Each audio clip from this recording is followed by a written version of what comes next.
Hi, I'm Jenni Carlson with The Oklahoman. Our beloved website, newsok.com, had a headline that caught my eye Wednesday afternoon. Can Farrat save Adrian Peterson's season? It read. Apparently, the Minnesota Vikings have decided that Tarvaris Jackson isn't the answer at quarterback. Of course, they were the only ones who hadn't come to that conclusion. But finally, they decided to replace him with Gus Farrat. That makes this story bigger than big for our fair state. Farrat is a former Tulsa star, and he'll be handing off lots to Adrian Peterson, the former Oklahoma standout, who's now the Vikings tailback. The truth is, though, neither Farrat nor Peterson is the local who's cheering this decision most.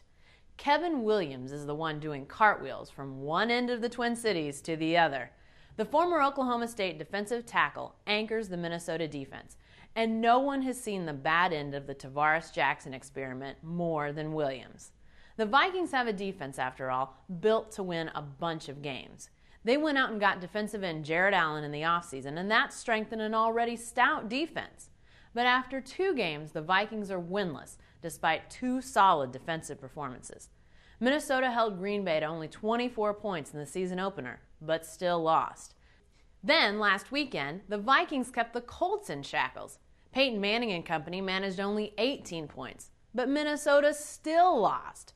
Sure, those close calls are tough on everyone, but for a defense that's producing, the frustration rises to a whole other level. So when Minnesota decided to change quarterbacks, the first person I thought of wasn't Adrian Peterson, or even the guy who'll now be taking the snaps, Gus Farrat.